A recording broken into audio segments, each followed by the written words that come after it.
have them all balanced. And now it is part of the All right, show. well, So hello, everyone. Patreon friends. Welcome to Last Call of Cthulhu. You get to see the madness that several of our cast members have with rabbits. I'm alarmed. There we go. There are even more of them. Why are we concerned? Why is this a problem? You're like the worst Bond villain ever. No, Mr. Bond. People uncomfortable? Well, I need a carrot. You can't have just Mr. one Bond, rabbit. I don't know what you were. It's like if Ernst Blofeld were like an Easter. Sorry.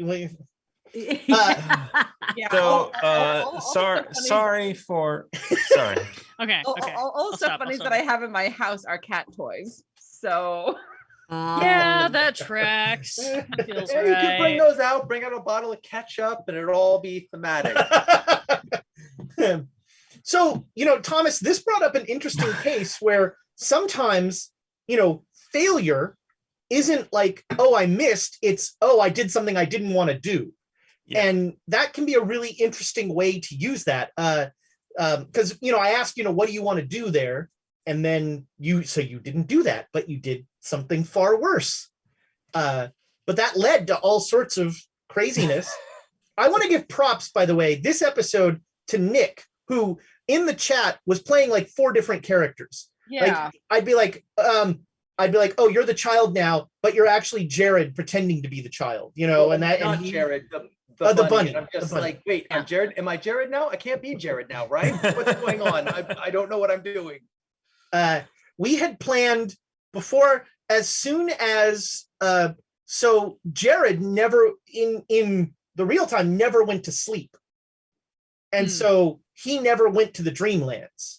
And you, Tiana, you said that, like, oh, I guess he can't enter the Dreamlands without a soul. And I'm just like, yeah. I was like, oh, she nailed it. Crap. I accidentally called it out correctly. Damn. Yeah. And I was almost like, oh, if like you were to follow that train of thought, you might be like, wait a second. Wait. It would be like, the Dreamlands are weird. I just sort of assume that I don't know anything. Yeah.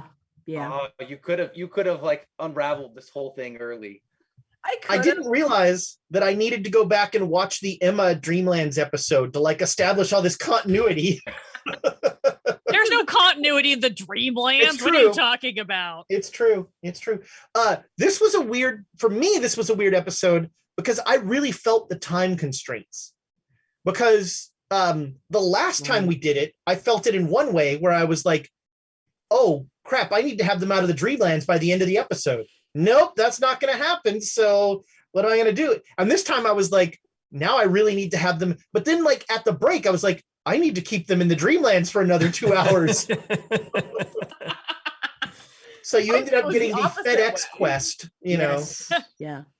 The fetch quest of stabbing Xerxes. Yeah. Well, I had to, I was still in my head. I was like, how can I get my Bollywood number in there? But I just couldn't figure out a way to like shoehorn in the.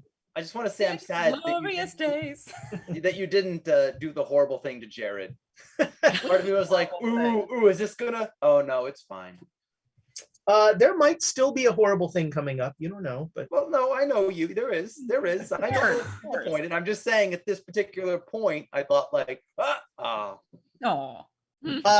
well, and also props to Alundra. Thank you so much for joining us. This was awesome to have you. Yes, I had so much fun.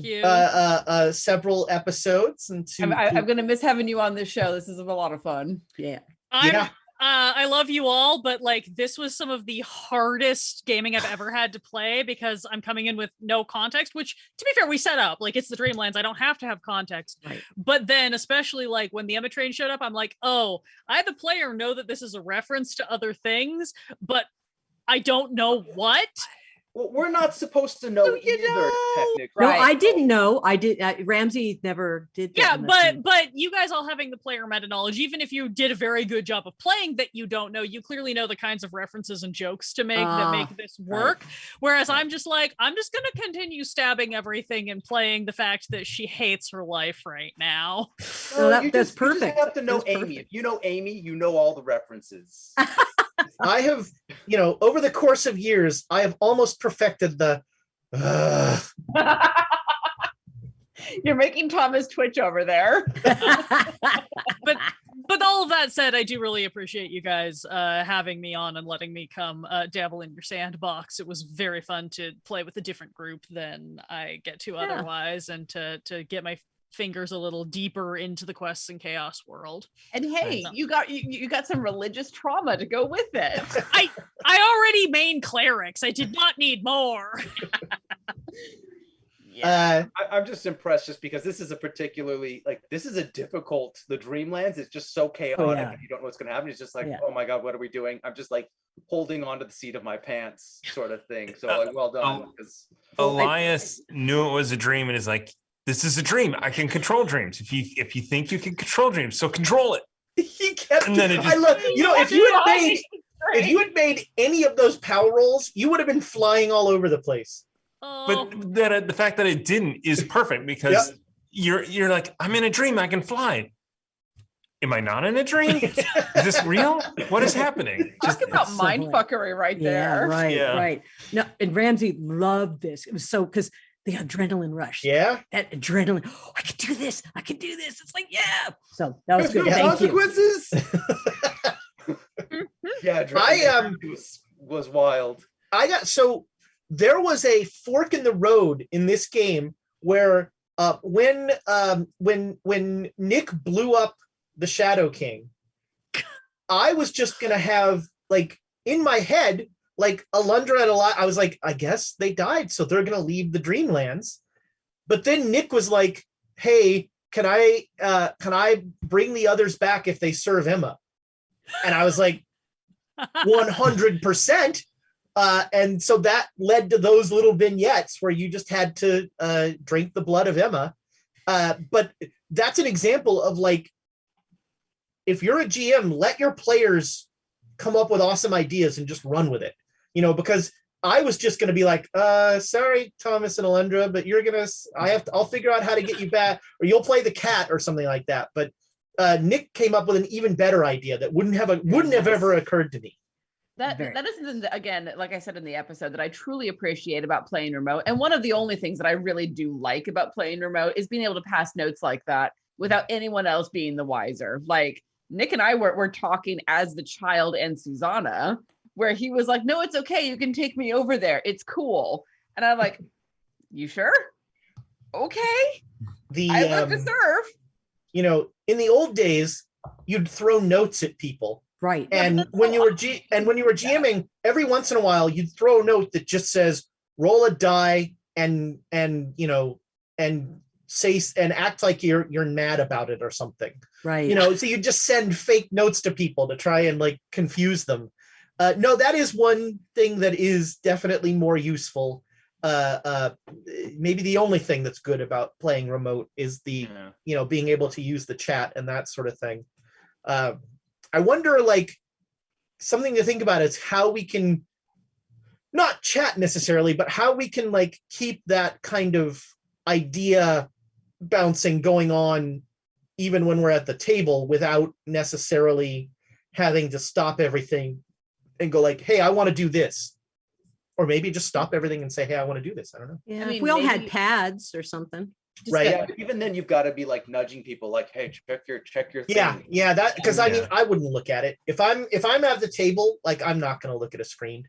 And then I think it's nicer for the viewer's perspective because they don't stuff seems like it's happening more organically. Yeah. There's actually a little bit of puppeteering behind the scenes to make everything flow that this they is don't also get distracted by. This is also something that is unique to the world of streamed games, because obviously in a home game, if the DM says, I remember very distinctly playing Traveler and I rolled so well that the GM was like, great, and now I'm going to take a 5-minute smoke break and figure out what's happening because you just nerfed the module because you rolled a critical success. And I have to think about that. And he went outside and he had a smoke for 2 minutes. Then he came back in and we kept playing. You can't do that on a streamed game in the same way that you can when it's just a home game and everybody can talk amongst themselves. So it is kind of an interesting thing to figure out how do you keep those little notes flying, and how do you message each other in the room, but also keep the viewers engaged. I don't know. There was one game that I had to pee so bad. I'm just like, you guys play. I'm gonna go pee. Remember that. I mean, the classic, Thomas, role play. Yeah. I don't have enough armor to do it properly. Thomas will have to do it. There it is. Yeah. No, that is a good point. And I mean, you can see, like, there are definitely times where I pause, and when I pause, I'm like, okay, what am I gonna, what does that mean, and that sort of thing. But then also sometimes ask the player like what that means. Sure. Let the player sort of be the driving force for that. Can make a big difference. So a question I have is what was supposed to happen if the child didn't die? Yeah. Is it take the child to Xerxes? There's a whole Bollywood number, and then the child. Well, so yeah, the plan would be, the initial. I mean, if everything went according to the way that the minister thought it should, you would take the child to Xerxes. The child would speak. Xerxes would hear the voice of the child, and it would all, everybody would go along with the child. But I had pretty early on the idea of the Empire sort of trying to take everything over, and so that would have been, and that's why Nick kept saying, "I look at my stopwatch," because he had suggested that there would be another train, and he was going to take the child on the other train, and little did he know that I was going to make the Emma train. But that was what I also like the idea of being a rabbit with a stopwatch. Yeah, and like thinking like it's late. It's late. Yeah, no, that's exactly. That's what I was thinking that you were doing. Yeah. And so, it probably would have been a more travails getting there. This was also weird because we started in the middle of a combat. Yeah. And I really, really thought about like just having the child end the combat, having the child like speak and just, end the combat right away. But then I decided like as soon as the RV was gone, they wouldn't care anymore, because that was the problem, was that the RV was not supposed to be on this train. But then it all became immaterial because you guys left the train fairly quickly. Yeah, I have no idea what would have happened. It would have been something else I made up. There was no grand plan. Probably shouldn't admit that, but yeah. I could plan a little more. It was early on because all I knew is that I wasn't Jared. Right. Yeah. And we were there were parts of it. See how things happen to be like, okay, what am I going to be? So how many episodes did you just right away? You weren't Jared. You knew that you weren't Jared. Yeah, I took so Nick messaged me going like, I don't have a soul. Can I even go to the Dreamlands? And I said nope. And so then Jared, and then he goes, what am I? And I go, let's find out. And I'm mildly delighted that I realized that, but didn't follow that train of thought. Yep, it would have made things more difficult on me for sure, because you're like pulling. I'm like, I don't even know what I am. I can't give you any straight answers, even if I wanted to. Well, and that was part of it. Was that part of it was wait and see if something really cool, of a cool idea, just organically happens. But also B, don't put yourself in a position where Nick's like, oh, I have to answer this question a certain way because of this. Instead, it's just like, I don't know. But mostly it was just waiting to see what the fun organic part would be. And I would every once in a while go like, what about this? And he'd be like, I don't know. Or he'd suggest something and I'd say, I don't know. And then, because originally I wanted him to actually be Emma. And Amy had said, Amy could have been here this week. I mean, she's very busy, but, and so I had a thought of just having at one point, like Nick would just pull his mask off and Amy would come in and suddenly be Emma for the rest of the episode. But that was, that was a little much, probably. Yeah. Probably. Speaking of a little much, this is now the longest episode of Last Call of Cthulhu. Patreon friends, thank you so much for all you do for Quests and Chaos. Means the world. And now my wife, I can say, is, I can include her in that. Very exciting.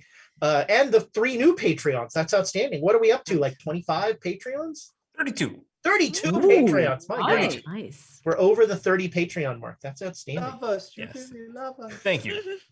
Each and every one of you. Yeah, thank you all for everything you do. And Let's go home. Goodbye, Patreon friends. Good night.